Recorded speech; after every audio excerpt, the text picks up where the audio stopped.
Okay, இந்த வீடியோல நம்ம ஈக்விலிபிரியம் சாப்டர்ல ஒரு கொஸ்டின் வந்து பார்க்க போறோம். இது பார்த்தீங்கன்னா அயானிக் ப்ராடக்ட் ஆஃப் வாட்டர் ரிலேட்டடான ஒரு கொஸ்டின். நமக்கு எப்பவுமே தெரியும் ionic product of water. Ionic product of வாட்டர்னா என்னது? KW. KW ஓட வேல்யூ நமக்கு எப்பவும் பார்த்தீங்கன்னா 1 × 10⁻⁻14 நமக்கு தெரியும். இது வந்து நமக்கு வந்து ஃபிக்ஸ்டு. நம்ம இது நிறைய இடத்துல வந்து நமக்கு வந்து இந்த ஈக்குவேஷன் நம்ம வந்து யூஸ் பண்ணிருப்போம். இந்த வேல்யூ வந்து நமக்கு வந்து யூஸ் பண்ணிருப்போம். ஆனா இது வந்து பார்த்தீங்கன்னா இது only applicable for the 25 degree centigrade. அப்போ நமக்கு வந்து டெம்பரேச்சர் 25 டிகிரி சென்டிகிரேட் இருந்தால் மட்டும்தான் நமக்கு வந்து இந்த வேல்யூ நமக்கு வந்து அப்ளை பண்ண முடியும். அப்போ இதை நம்ம கெல்வின்ல சொல்லணும் பார்த்தீங்கன்னா 298 கெல்வின் இல்லையா? இப்போ சப்போஸ் வந்து நீங்கள் வந்து டெம்பரேச்சர் வந்து இன்க்ரீஸ் பண்ணிட்டீங்க அப்படின்னா நமக்கு வந்து இந்த வேல்யூ வந்து நமக்கு வந்து மாறும். இப்போ நமக்கு KWன்றது என்னது? Ionic product of water. அப்போ வாட்டர் நமக்கு என்னென்ன அயன்லாம் வந்து ஃபார்ம் ஆகிறது வந்து பாசிபிலிட்டிஸ் வந்து இருக்குது. H+ வந்து பாசிபிலிட்டிஸ் இருக்குது. OH- அயன் வந்து நமக்கு வந்து ஃபார்ம் ஆக பாசிபிலிட்டிஸ் இருக்குது. இதோட கான்சன்ட்ரேஷன் ரெண்டையும் நீங்கள் வந்து மல்டிப்ளை பண்ணீங்கன்னா அப்போ என்ன ஆகும்? 1 × 10⁻⁻14 வந்து நமக்கு வந்து ஃபார்ம் ஆகும். அப்போ நமக்கு ஜென்ரலாக வாட்டர் நமக்கு வந்து எவ்வளோ டிசோசியேட் ஆகும்? வாட்டர்னு எடுத்துக்கிட்டீங்க அப்படின்னா அது H+ வந்து மாறும். ப்ளஸ் வந்து நமக்கு வந்து OH- வந்து நமக்கு வந்து மாறும் இல்லையா?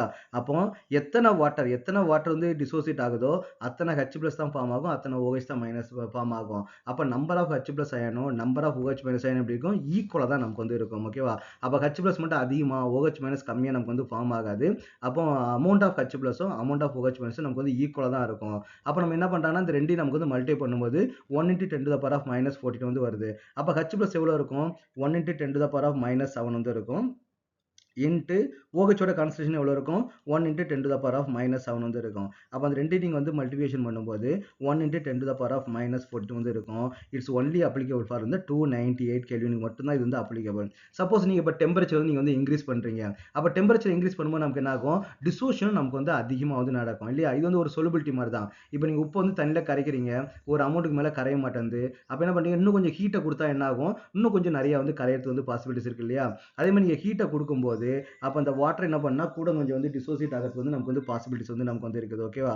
அப்போ இப்போ H2O கிவ்ஸ் வந்து பார்த்தீங்கன்னா H+ ப்ளஸ் வந்து நமக்கு என்ன ஆகுது? OH- வந்து நமக்கு வந்து ஃபார்ம் ஆகுது. அப்போ இப்போ நமக்கு 298 கெல்வின்ல எவ்வளோ ஃபார்ம் ஆயிருக்குது? 1 × 10⁻⁻7. இன்னொன்று என்ன பண்ணால் இது வந்து 1 × 10⁻⁻7 வந்து நமக்கு வந்து ஃபார்ம் ஆகும். சப்போஸ் நீங்கள் டெம்பரேச்சர் நீங்கள் இன்க்ரீஸ் பண்ணீங்க அப்படின்னா மேபி 2 × 10⁻⁻7 கூட ஆகலாம். 1 விட நமக்கு வந்து 2 வந்து நமக்கு வந்து ஹையர் வேல்யூ இல்லையா? 2 × 10⁻⁻7 வந்து மாறதுக்கு சான்ஸ் இருக்குது. சில டைம் வந்து 10⁻⁻6 கூட நமக்கு மாறலாம். அப்போ டெம்பரேச்சரை பொறுத்து என்ன ஆகும்? அது அயனைசேஷன் ஆகுறது நமக்கு வந்து அதிகமாகுது. அப்போ நமக்கு என்ன கொடுத்துருக்காங்க? ஹை டெம்பரேச்சர் வந்து கொடுத்துருக்காங்க. 298 வந்து கொடுக்கல, 310 வந்து கொடுத்துருக்காங்க. அப்போ நமக்கு வந்து ஹீட் பண்ணியிருக்காங்க. அப்போ ஹீட் பண்ணும்போது அதோட கான்சன்ட்ரேஷன் நமக்கு வந்து எவ்வளோ இருக்குன்னு நம்ம வந்து கால்குலேட் பண்ண போகிறோம். அதாவது H+ கான்சன்ட்ரேஷனையும் OH- கான்சன்ட்ரேஷனையும் ரெண்டையும் மல்டிப்ளை பண்ணதுக்கு அப்புறம் நமக்கு வேல்யூ எவ்வளோ கொடுத்துருக்காங்க? 2.7 × 10⁻⁻14 வந்து நமக்கு கொடுத்துருக்காங்க. ஆனால் நமக்கு தெரியும் நம்பர் ஆஃப் H+ அயனும் நம்பர் ஆஃப் OH- அயனும் எப்படி இருக்கும்? நமக்கு வந்து ஈக்குவலாக தான் நமக்கு வந்து இருக்கும் இல்லையா? அப்போ இதை எக்ஸ்ன்னு எடுத்துக்கிட்டோம்னா இதுவும் நமக்கு வந்து எக்ஸாக தான் இருக்கும். which is equal to 2.7 × 10⁻⁻14. அப்போ என்ன ஆகுது? x⁴ which is equal to 2.7 × 10⁻⁻14. அப்போ what is the value of x? X which is equal to square root of 2.7 × 10⁻⁻14. ஓகேவா? அப்போ what is the value of square root of 2.7? 2.7க்கு square root எடுத்தால் நமக்கு வந்து என்ன வேல்யூ வரும்? அப்போ ஸ்கொயர் ரூட் ஆஃப் 2.7 நமக்கு வந்து என்ன வேல்யூ வருதுன்னு பார்த்தீங்கன்னா 1.64 வந்து வருது. 1.64 × 10⁻⁻7 வந்து வரும். Is it correct? 10⁻⁻14 வந்து ஸ்கொயர் ரூட் எடுத்தா 10⁻⁻7. அப்போ what is the concentration of the H+? அப்போ H+ ஓட கான்சன்ட்ரேஷன் நமக்கு எவ்வளோ இருக்குன்னு பார்த்தீங்கன்னா 1.64 × 10⁻⁻7. அப்போ OH ஓட கான்சன்ட்ரேஷன் நமக்கு எவ்வளோ இருக்குன்னு பார்த்தீங்கன்னா 1.64 × 10⁻⁻7. அப்போ 1லேருந்து கொஞ்சம் அதிகமாக நமக்கு வந்து டிசோசியேட் ஆயிருக்குது. அப்போ டெம்பரேச்சரை இன்க்ரீஸ் பண்ணும்போது அந்த அயனைசேஷன் நமக்கு வந்து இன்க்ரீஸ் ஆயிருக்குது. அப்போ வந்து அயனிக் ப்ராடக்ட் ஆஃப் வாட்டர் 1 × 10⁻⁻14ன்றது only applicable for the 25 degree centigrade. நீங்கள் டெம்பரேச்சரை இன்க்ரீஸ் பண்ணீங்கன்னா KW ஓட வேல்யூ நமக்கு வந்து சேஞ்ச் ஆகும். ஸோ அப்போ நமக்கு வந்து H+ ஓட கான்சன்ட்ரேஷன் நமக்கு வந்து எவ்வளோ வருது? அப்போ H+ concentration which is equal to 1.64 வந்து வருது இல்லையா? 1.64 × 10⁻⁻7. அப்போ நமக்கு வந்து என்ன pH வந்து நமக்கு என்ன கண்டுபிடிக்கலாம்? அப்போ pH which is equal to அப்போ pH is equal to minus log of H+ concentration. Is it correct?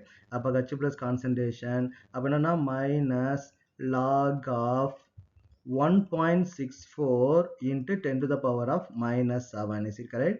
அப்போ what is the value of log of 1.64? log of 1.64 என்ன ஆகுதுன்னா 0.21 வந்து வருது. ஓகே 0.21 மட்டும் போட்டுக்கலாமா? 0.2148 வந்து வருது. அப்ப என்ன -7 வந்து வருது. அப்ப which is equal to 7 minus 0.2148 வந்து நமக்கு வந்து வருது. அப்போ what is the value? 6 point வருது இல்லையா? 6.7852. அப்போ நமக்கு வந்து pH நமக்கு என்ன வருதுன்னா 6.7852 வந்து வருது. இது பார்த்தீங்கன்னா ஒன்று ப்ளஸ்ல இருக்குது, ஒரு மைனஸ்ல இருக்குது. அப்போ பிக்கர் நம்பர்லேருந்து ஸ்மாலர் நம்பர் வந்து நம்ம மைனஸ் பண்ணால் அப்போ வந்து மைனஸ் வந்து கிடைக்கும். மைனஸ் மைனஸ் நமக்கு ப்ளஸ் ஆகிடும். அப்போ pH வேல்யூ நமக்கு என்னன்னா 6.7852 வந்து நமக்கு வந்து வருது. அப்போ நம்ம வாட்டரோட pH வந்து நமக்கு வந்து நியூட்ரல் 7 அப்படின்னு நினச்சிட்டு இருக்கிறோம். நீங்கள் டெம்பரேச்சர் இன்க்ரீஸ் பண்ணும்போது அது வந்து அசிடிக்காக வந்து நமக்கு வந்து மாறிடுது. அப்போ நம்ம ஹாட் வாட்டர் நம்ம குடிக்கிறோம் இல்லையா? அப்போ ஹாட் வாட்டர்லாம் அது வந்து நியூட்ரல் கிடையாது, அது வந்து அசிடிக். ஓகேவா?